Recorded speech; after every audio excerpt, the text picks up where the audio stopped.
at magiging masaya. At hindi lang na kailangan din natin na magkaroon din tayo ng sarili natin investment sa buhay natin, kumbaga yung mga sa buhay. Kailangan mag-isip tayo ng mga magandang hangarin at mindset sa business kung paano ilalago sa buhay natin, kung paano natin paano tayo masinsa sa buhay. Kailangan natin nagiging masaya lang at mag-isipin yung problema. Kasi pag iisip natin problema, nandiyan lang yan. Lagi talaga natin kasabayan. Kailangan lagi tayong magiging masaya sa buhay natin. Kasama yung pamilya, kung gusto natin mamasyal sa ibang lugar, salisin natin ang kagandahan sa paligid. Kailangan natin punta at pasyalan para ma-enjoy mala yung sarili natin na hindi na habang buhay na nasa bahay. At kailangan din tayo na magkaroon tayo ng sariling negosyo at dapat natin aralin kung paano ito aasinso at aangat ang buhay natin na sa larangan ng negosyo. Kasi kung mula hindi tayo mag-iisip, hanggang doon lang ang isip natin, hindi tayo makakahangon kung anong dapat na pamumuhay sa sarili natin, kung paano tayo aasinso sa buhay. Kailangan natin sa ngayon, kailangan kumilos at magsumikap sa panahon ngayon sa mag-init. Kailangan natin magiging masaya at kung paano natin enjoy yung sarili natin sa panahon sa mag-init na ito. Pasyalan natin ang lugar na ito kung paano kaganda yung lugar na ito sa lugar nito sa Pinsan ko.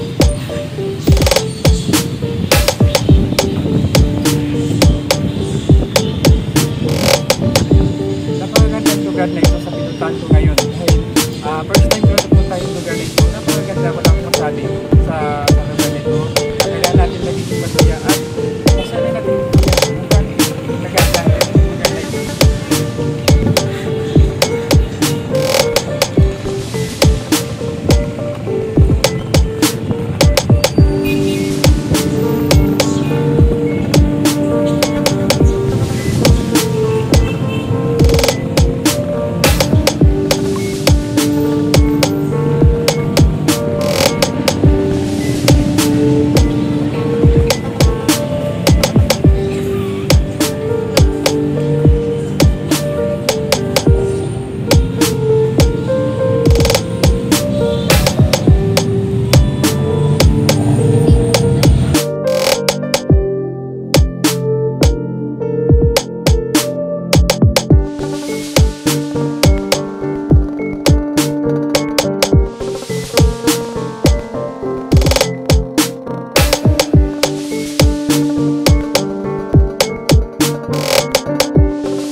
Sarili natin, saan tayo pupunta sa lugar na ito.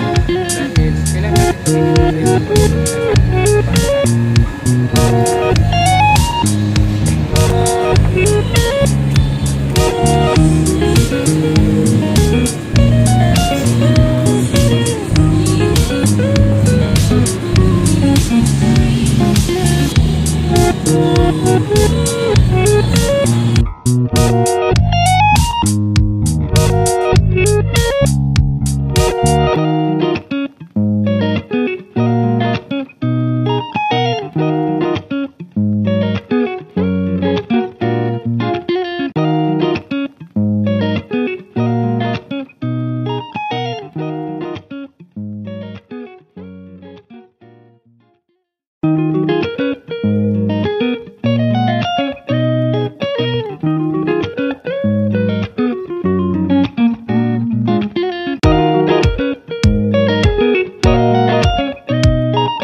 siya, no?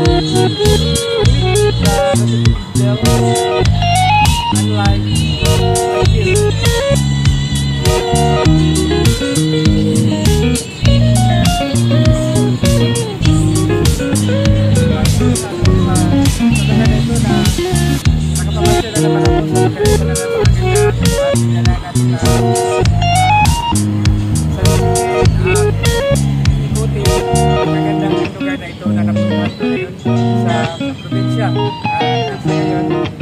Tayo sa lugar na ito.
Sa paligid ngayon para may malay yung sarili na nasa bahay at kailangan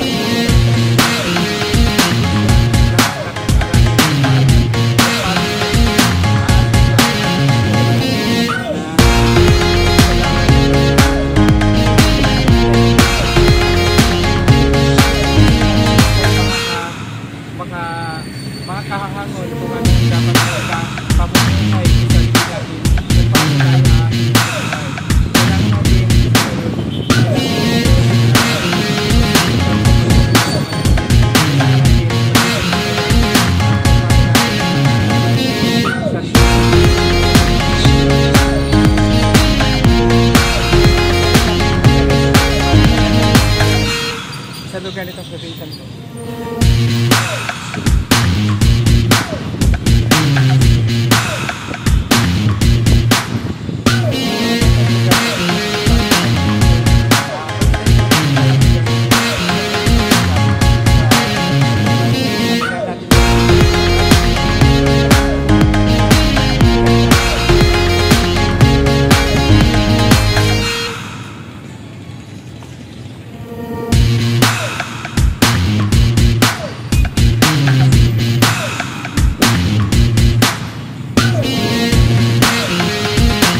Balik ka. 5,